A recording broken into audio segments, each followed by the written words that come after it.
सूरजपुर में मोहन नाम का एक चालाक किसान अपनी पत्नी मिताली के साथ एक छोटे से घर में रहता था। आसमान में देखकर बता देता था कि बारिश होगी या नहीं। इसी कारण गांव के सभी लोग उसकी इज्जत करते थे। फिर एक दिन की बात है, मोहन अपने खेत में हल चला रहा था। तभी उसके पास गांव के धनी राम नाम का एक जमींदार पहुंचा और मोहन से कहा, मोहन भाई, इस छोटे से खेत में तुम क्यों अपनी पसीना बहा रहे हो? आखिर तुम इस छोटे से खेत के टुकड़े में कितना फसल उगा लेते हो? मैं तो कहता हूं यह खेत तुम मुझे बेच दो और मेरे यहाँ काम पर लग जाओ।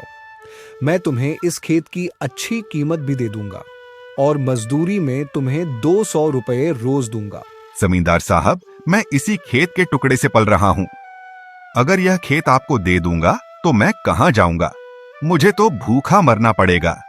नहीं नहीं जमींदार साहब, मैं इस खेत को कभी नहीं बेचूंगा। यह मेरे दादाजी की निशानी है जमींदार साहब। मैंने एक तरकीब निकाली है। मैं इस बार ऐसी फसल लगाऊंगा कि मुझे दुगनी कमाई होगी और देखना, मैं आपका खेत भी अपने खेत में मिला लूंगा। जमींदार मोहन की बात सुनकर आश्चर्यचकित हो गया और मन ही मन सोचने लगा, अरे बाप रे, यह अब कौन सी खेती करेगा कि फसल दुगुनी हो जाएगी? कुछ तो गड़बड़ है, मुझे पता लगाना होगा। यह तो वैसे भी बड़ा चतुर आदमी है, ये इतनी आसानी से नहीं बताएगा। फिर भी पूछ लेता हूँ। अरे मोहन, वो तो ठीक है, लेकिन तुम कौन सी खेती करने जा रहे हो? ऐसे नहीं बताऊंगा। मेरे पास जमीन बहुत कम है, इसलिए मेरा हिसाब अभी बैठ नहीं रहा है। आज रात मैं इसी खेत में आकर हिसाब लगाऊंगा। इतना कहकर मोहन वहाँ से चला गया। यह बात जमींदार के सर में दर्द देने लगा। वह सोच रहा था कि कौन सी ऐसी फसल है जो कम खेतों में दुगनी हो जाएगी। मुझे मोहन के घर जाकर पता लगाना होगा। मैं अभी उसके घर जाता हूँ। जमींदार मोहन के घर के लिए निकल गया। शाम हो चुकी थी। सोहन फावड़ा लेकर अपनी खेत में जाने की तैयारी कर रहा था। तभी उसकी पत्नी बोली, अरे ये क्या, रात में कहाँ जा रहे हैं?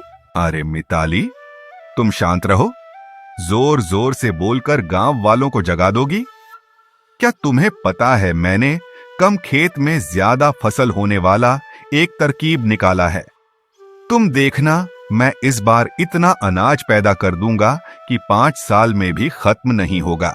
मोहन की बात जमींदार एक पेड़ के पीछे से सुन रहा था। जमींदार के दिल दिमाग में बेचैनी छा गई। वह सोच रहा था कि वह कौन सी ऐसी खेती है जो दुगुना हो जाएगा। इसलिए वह भी मोहन के पीछे पीछे उसके खेत तक चला गया और एक पेड़ के पीछे छुपकर सब कुछ देखने लगा। कहां से शुरू करूं, कैसे करूं? यह जमींदार का खेत भी ना मेरा सारा काम बिगाड़ देगा। अगर मेरे खेत का फसल ज्यादा हो गई तो जमींदार के खेत में चला जाएगा और फिर जमींदार बिना मेहनत के फसल ले लेगा। इसीलिए मैं जमींदार से कहूंगा कि अपने खेत में दीवार बना लो ताकि मैं फसल अपनी ही खेत में लगा सकूं।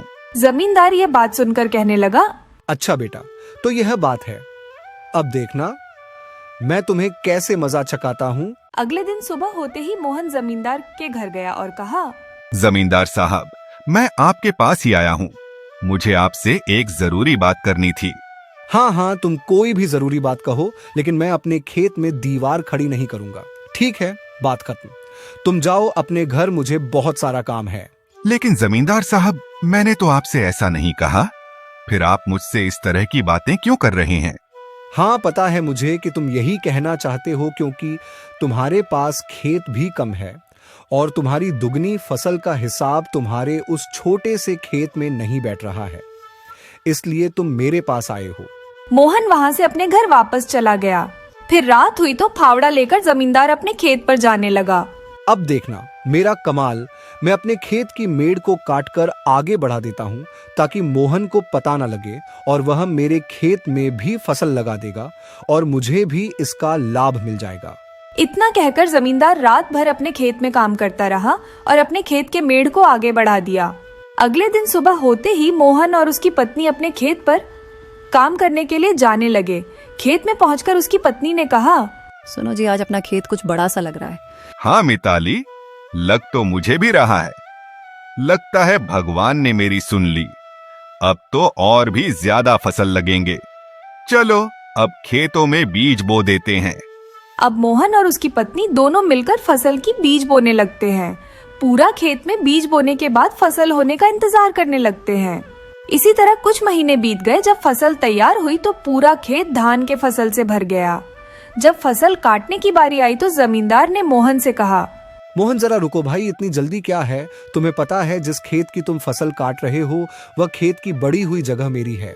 क्या बात करते हैं जमींदार साहब, मैंने तो आपसे जगह नहीं मांगी थी, फिर आपने अपने खेत के मेड़ को काट कर जगह बढ़ा क्यों दिया? मोहन मुझे वह सब नहीं मालूम, लेकिन यह भरी हुई जगह मेरी है।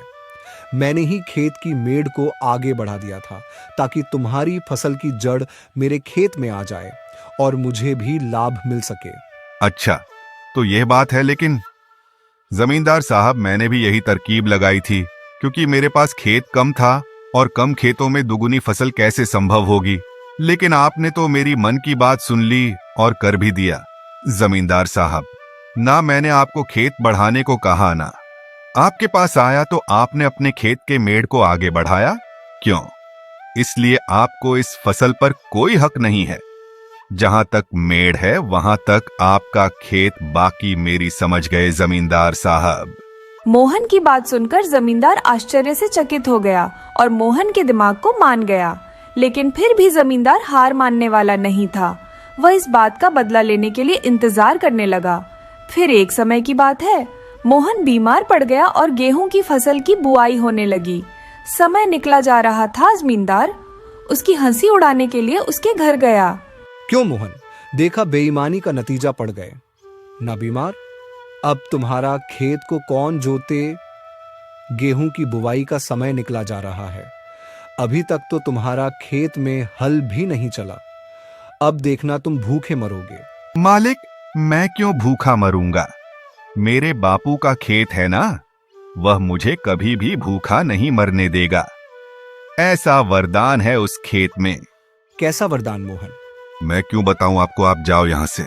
मोहन की आश्चर्यजनक बात सुनकर एक बार फिर जमींदार के सिर में दर्द हो गया। जमींदार मोहन के घर से गया तो लेकिन बाहर जाकर वह एक पेड़ के पीछे छुप गया और शाम होने का इंतजार करने लगा। जब शाम हुई तो दोनों पति पत्नी आपस में बातें करने लगे। फिर मोहन की पत्नी ने पूछा, सुनो जी बाबूजी, ऐसा कौन सा वरदान दे गए हैं जो वह खेत हम लोगों को भूखा नहीं मरने देगा? और अभी तक तो हमारे खेत में हल भी नहीं चला है। फिर यह सब क्या है? अरे तुम जोर जोर से चिल्लाओ मत, यह बात गोपनीय है। अगर कोई सुन लिया तो सारा काम बिगड़ जाएगा। ध्यान से सुनो, आज मैं तुम्हें बता ही देता हूं। अपने खेत में बाबूजी ने सोने के सिक्कों से भरा हुआ सोने का मटका खेत के अंदर छुपा दिया है, जिसे हमें खोद कर निकालना है। इसीलिए मैंने इस बार अपने खेत की जुताई नहीं किया। क्या करूं खेती करके जब इतना सारा सोना मिल ही जाएगा।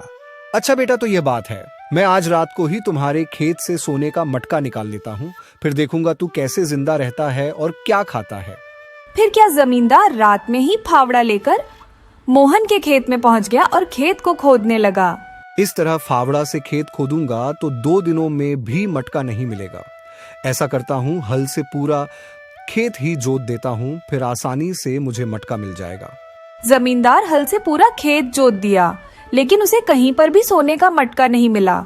जब रात बीती और सुबह हुआ तो जमींदार गुस्से में आकर मोहन के घर गया और बोला, क्यों रे मोहन, कहाँ है तेरा सोने का मटका? तूने तो कहा था कि तेरे खेत में सोने का मटका है। मैंने सारा खेत को खोद दिया, परंतु कहीं पर भी मुझे मटका नहीं मिला।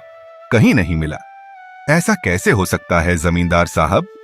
आपने पूर्व और उत्तर के दिशा में नहीं देखा होगा। मैं अभी जाकर देखता हूं। अरे बेवकूफ, जाते कहां हो? मैंने सभी जगहों पर खुदाई करके देख लिया। पूरब, पश्चिम, उत्तर, दक्षिण सभी दिशाओं में कहीं पर भी मुझे मटका नहीं मिला। क्या आपने सभी जगह पर खोद दिया? अरे भाग्यवान बीज लाओ। जमींदार साहब ने पूरी खेत को खोद दिया। अब मुझे हल चलाने की जरूरत नहीं। किसी ने सच ही कहा है, भगवान गरीबों को सुन ही लेते हैं। बेवकूफ, तुमने मुझसे झूठ कहा था, वहां कोई सोने का मटका नहीं है। मालिक, अगर खेतों में सोना होता तो मैं सोना निकालकर जमींदार नहीं बन जाता। वह तो मैं अपनी बीवी का दिल बहलाने के लिए ऐसा कहा था। लेकिन जमींदार साहब, एक बात मुझे समझ में नहीं आ रही है। यह बात आपको किसने बताई? मुझे कौन बताएगा, वो तो मुझे सपना आया था, इसलिए मैं तुम्हारे खेत में सोने का मटका ढूंढने गया था। अच्छा, तो ये बात है। बेचारा जमींदार बेवकूफ बनकर वहां से चला गया। इस तरह मोहन ने अपने बुद्धि से खेत को बड़ा भी कर लिया और उस जमींदार से अपने खेत में हल भी चलवाया। तो बच्चों, हमें इस कहानी से ये सीख मिलती है कि हमें लालच नहीं करनी चाहिए।